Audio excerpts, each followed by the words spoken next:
Hi, and thanks for joining us for this session called Jamf Pro Asset and Security Observability with Splunk. My name is Josh Perlman, and presenting with me are my colleagues Sarkis Veslian and Lisa Davies. We're all on the Splunk Client Platform Engineering team. My segment is about security baselines and some ideas behind compliance at scale. Sarkis will show some examples of creating reports on some of these baselines within Splunk. And Lisa will talk about tracking Jamf changes and access within Splunk. My talk focuses on what you may need to manage for security compliance.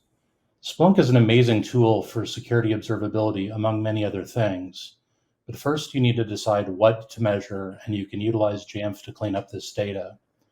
We're going to talk about these choices, as well as ideas for enforcing them in Jamf as your organization grows. We'll start off talking about basic security, which covers what should be set up on every end user system, at least in my opinion. The first is setting up Jamf, which provides visibility and control for everything else, including forwarding data into Splunk. The second is file vault disk encryption, which is there for physical security and endpoints.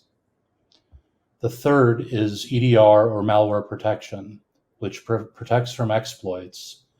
And this also often provides additional visibility depending upon the product.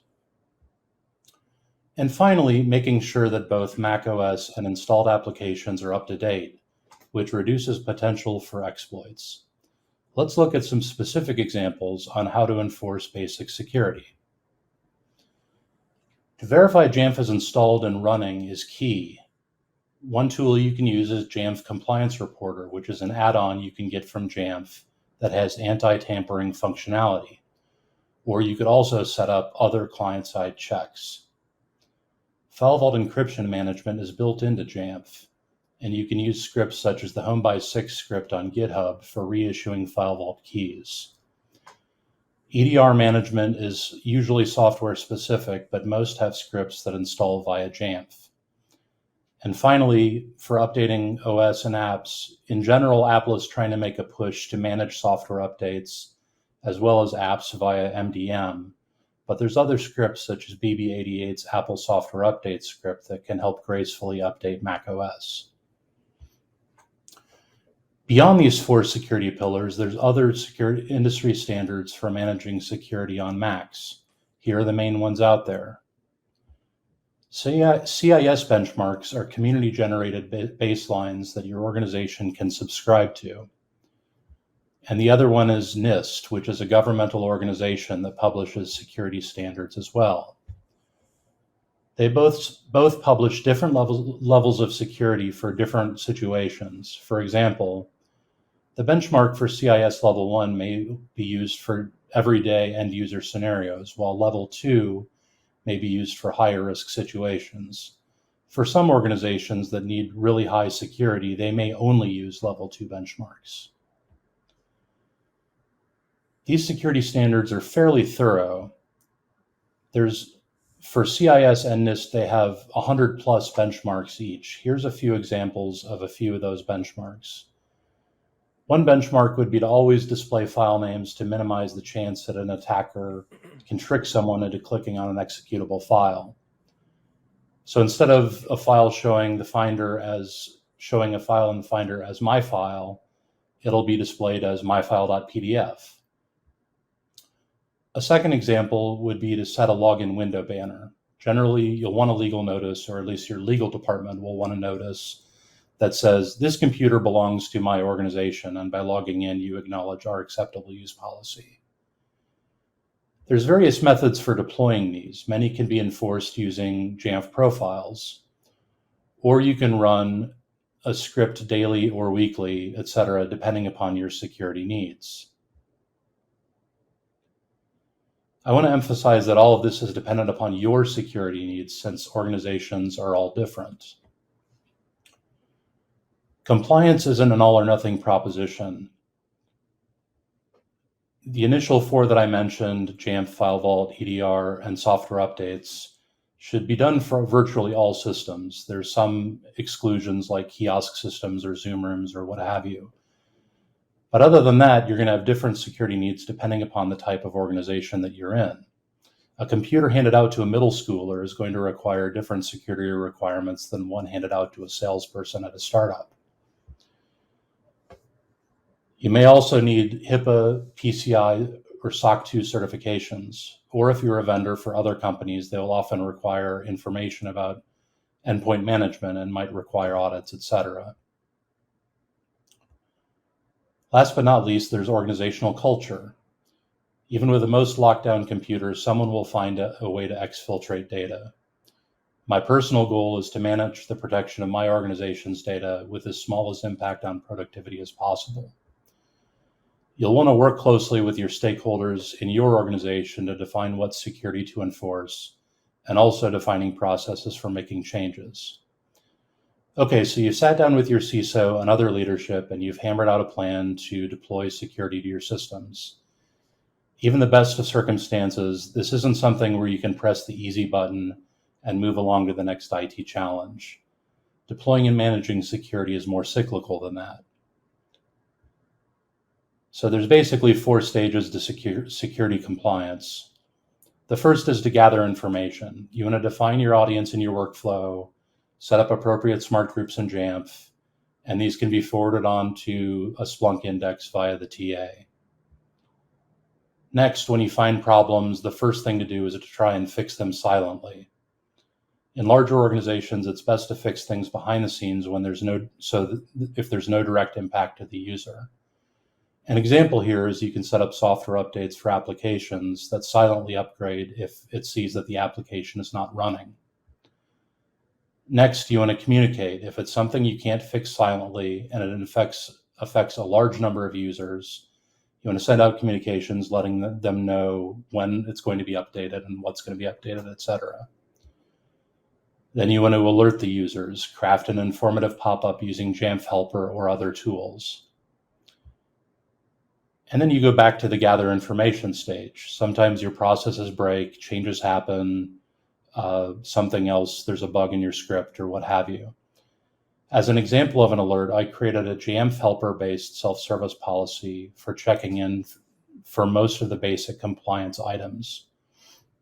So this script confirms a user system is using a supported version of the OS, that their disk is encrypted, and their system is protected from malware.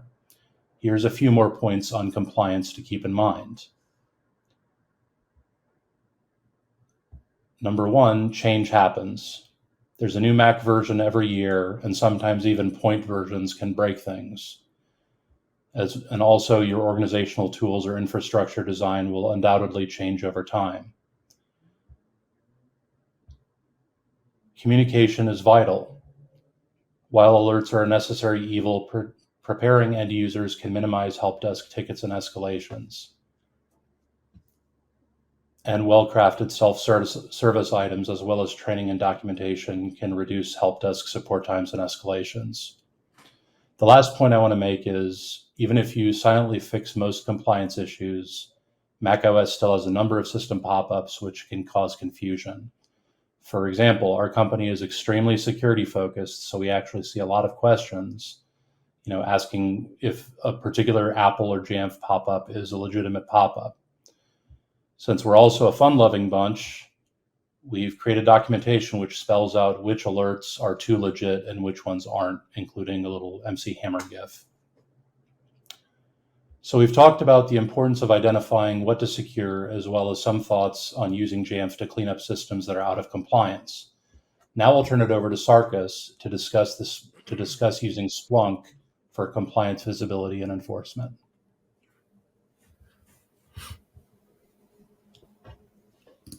Alrighty, thanks, Josh. So, hey guys, my name is Sarkis, and my position at Splunk is also a client platform engineer. I've been here for roughly 5 years with various different roles, and throughout my time here, I've had the opportunity to create some dashboards to better help understand our problems. I'm here today to try to share some of the basic values you can get from pairing your Jamf and Splunk data together. So, what is Splunk? In short, Splunk makes it simple to collect, analyze, and act upon your data.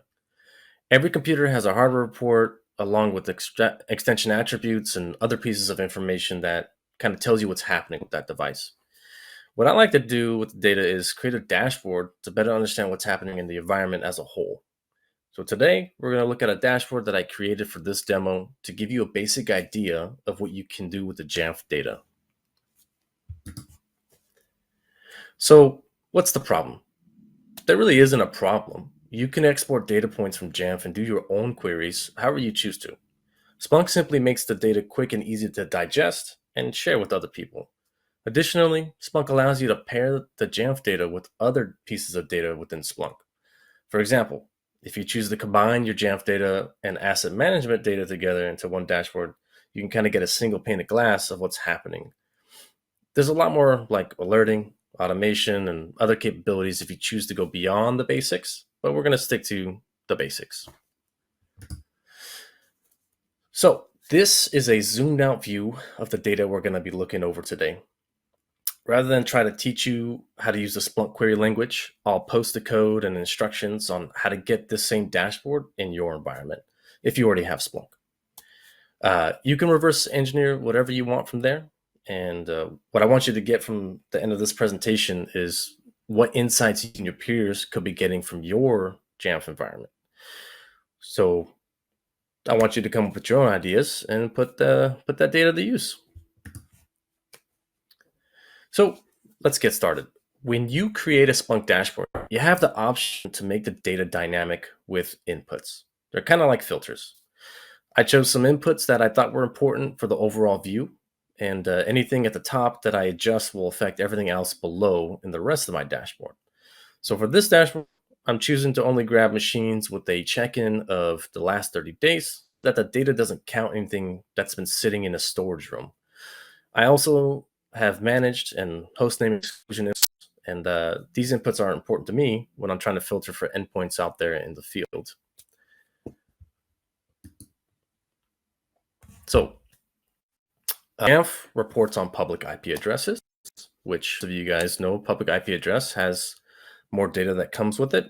So Splunk has a built-in capability to map the reported IP addresses to the city, country, or region it's coming from. I thought it'd be important to show you where the IP addresses of the computers checking in are appearing. So this data can help in a couple of ways. I'll give you two examples. If you're in a leadership position and you need to make a decision that's going to affect a specific region or a country, this could be a great way to see who's in that area. You can target your audience for the messaging, along with add more or less of whatever you're planning on doing for that region.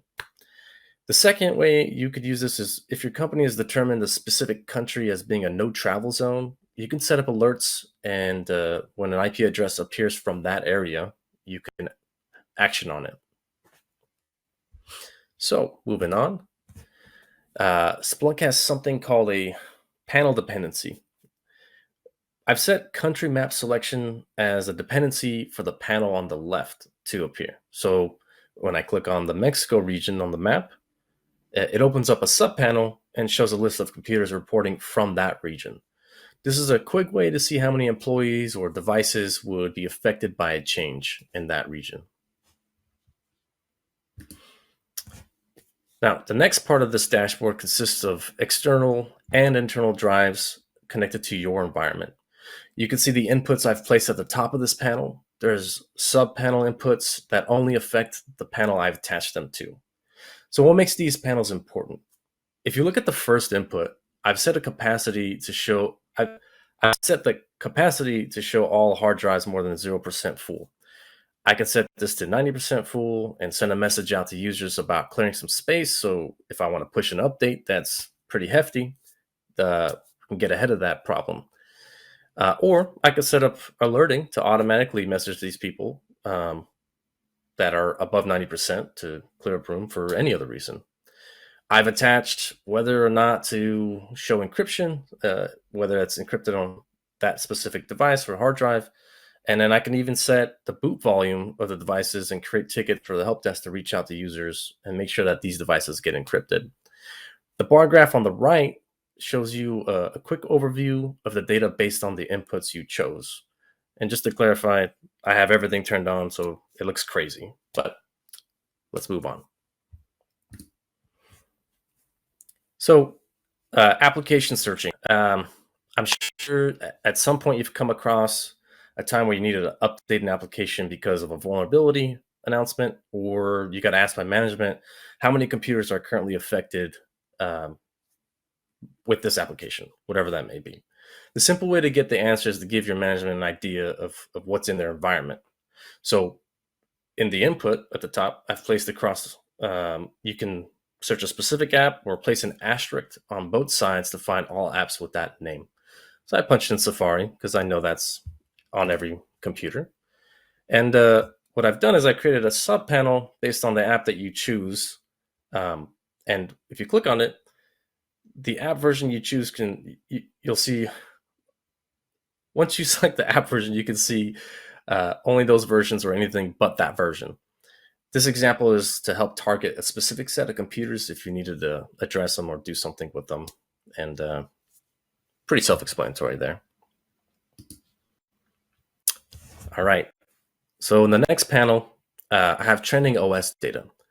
So the inputs I've placed in the search time across the top is 1, 7, or 30-day trend options. When we push out updates, it's easy to see the progress of what's happening. So on the right, it has the dot revisions, and if you needed to see if anything needs to be addressed, you can kind of look there. You can expand this panel a little bit more to see trend lines on the dot revisions if you wanted to play with the code. And you can also add subpanels on the click values to see which machines contribute to the numbers that are popping up on the dashboard. On to the next panel. Occasionally, you need to write an EA to grab data that's important to your environment. So I created a panel to retrieve the results of the EAs and filter through them. This is pretty self-explanatory, so I won't dive too deep into it, but you can select the extension input and filter for any specific value you're looking for. The extension value on the right side, so you can kind of get the whole picture, and it's kind of helpful when you're trying to determine if you need to adjust your EA or dive into specific computers that don't have a value that you would expect.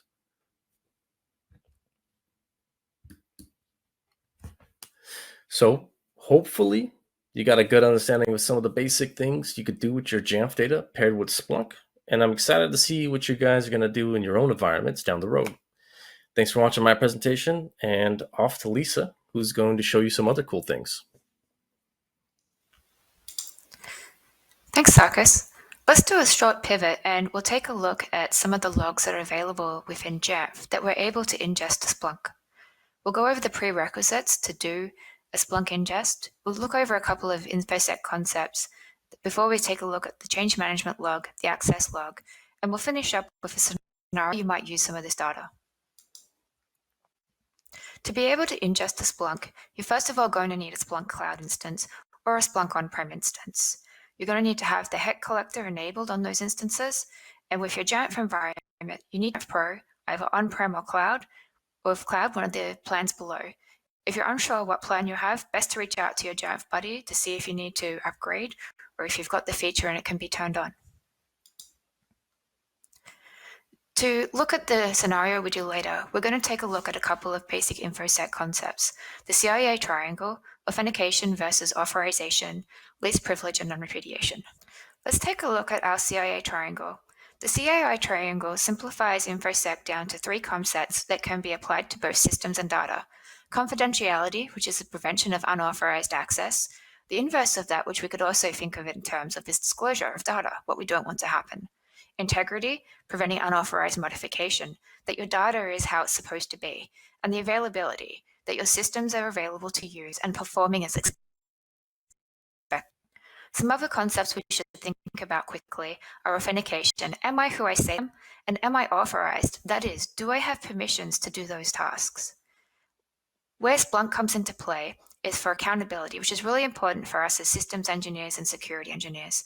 Can we determine who took a specific action or viewed data at a specific time? And as partner, non-repudiation, the ability to make sure that somebody cannot deny having done an action that they've completed. Least privilege, one of my favorite topics, is the assignment of rights or permissions to user accounts, be that admins, standard users, or service accounts, to have the minimum amount of settings that they need to be able to complete their job functionality. Let's take a look at the change management log, which we're able to ingest from Jamf to Splunk. What it looks like.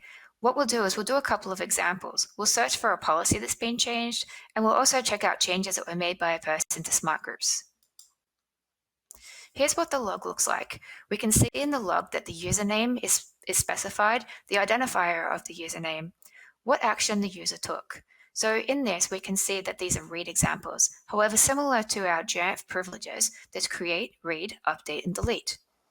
In this instance, these examples are smart computer groups, and we have a timestamp of when the action took place. We can find these by using the index of our Jamf ingest and then the source type of Jamf audit. To bring up just the change management events, we're going to add an open bracket followed by ID:, which is specific to the change logs. For policy updates, we'd repeat the first parts of the search, but then we'd add the square bracket for policy, which will limit our results only to policy events, and then update to make sure that we only have updated policies. From here, we can see when the policy was updated, who did that update, and what the changes were.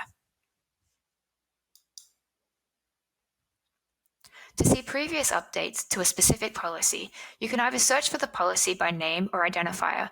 In this example, we're looking for the policy with ID 1676, and we can see all the events where that policy has been modified, who did those modifications, and what has changed. To repeat the same search for a smart group, we're going to swap out the policy square brackets and put in smart computer group. Then we can search for updates. We're able to see where the criteria of the smart group has changed. We all know what effect smart group change can have on our policies and our environment. We can now see the new criteria that is assigned to the smart group, who did it, and when. We'll take a look at the access log. The access log is the accesses of your Jamf environment. We'll see what it looks like. We'll be able to search for logins, both successful and failed. We can do some reporting with Splunk to see the frequency of failed logins, and also look at an example with the JSS API.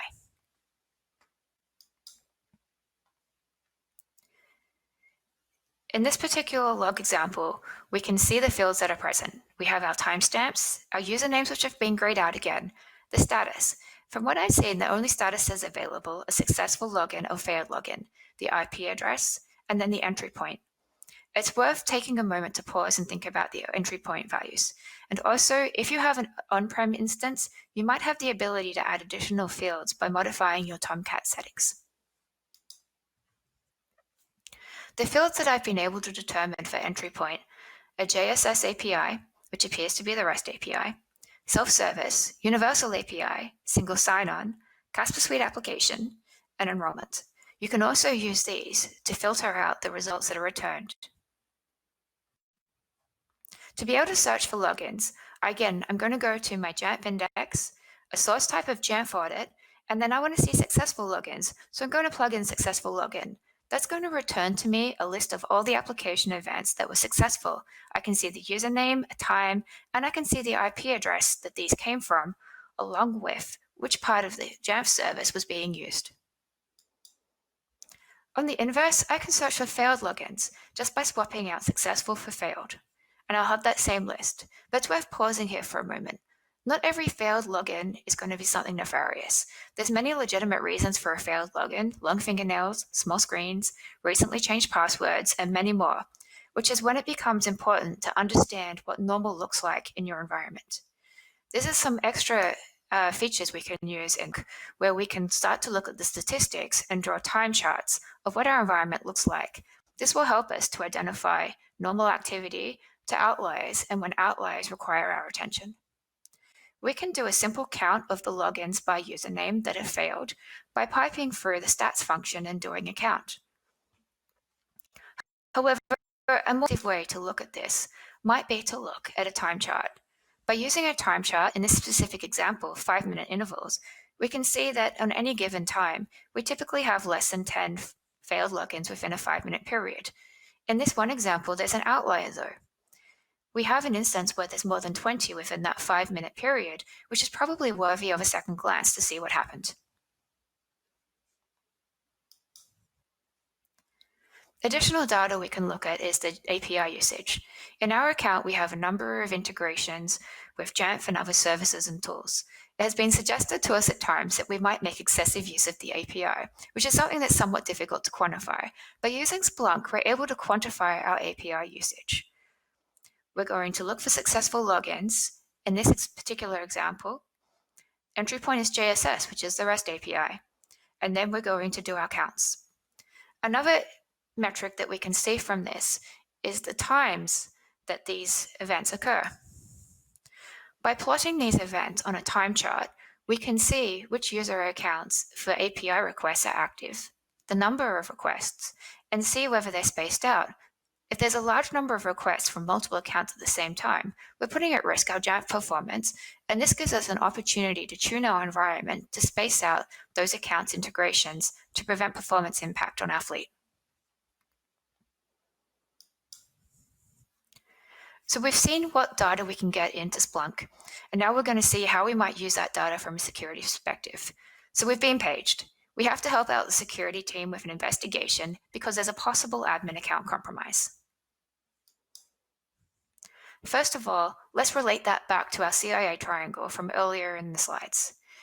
Let's think about confidentiality. Is confidentiality impacted? I think it is. We've got a compromised account. Now it's an admin account, so what information is that going to have accessible within Jamf? It's got your employee information, your device information, device assignments, names, phone numbers, email addresses, departments. You can even figure out integrations for other services that your organization uses. In the hands of the wrong person, this is a very effective reconnaissance trip, and they found a lot of information about your organization that could potentially be used to pivot or find other targets. Given it's an admin account, integrity has also been put at risk because the account has write privileges. Changes can be made. Availability might not be your first think of something that might be impacted, but think about what might happen to your employees' productivity if a bad package, a script, or some other change to a configuration is made, or if somebody knows what they're doing, a flood of API requests is made to your Jamf environment, availability could also be directly impacted. To figure out what has happened, we're going to do our search of the access log first of all. We're going to add username equals and enter in the username that was provided to us.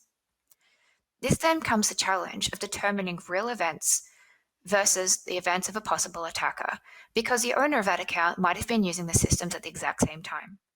At this point, you'll need to leverage Splunk and other indexes that you might have from other data sources.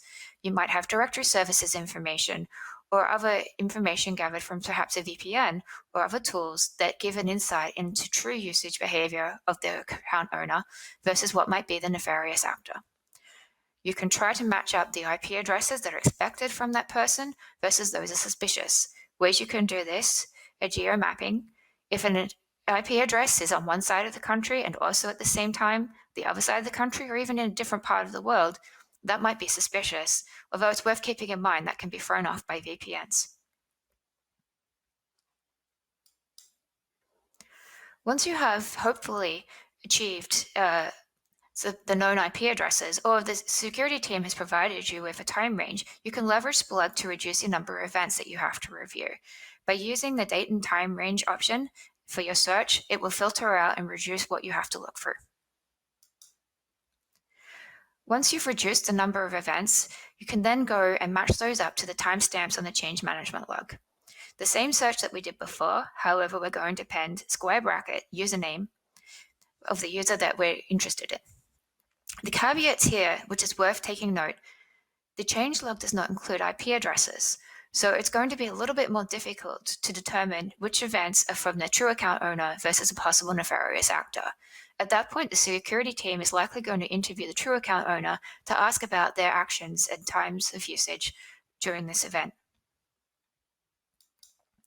It's not all bad news. There's a number of ways that you can take actions in your environment to prevent such a scenario from taking place. Here's some suggestions that we have. It's not all inclusive. We hope that that might be helpful and that you've enjoyed our session. And enjoy the rest of the conference. Thank you.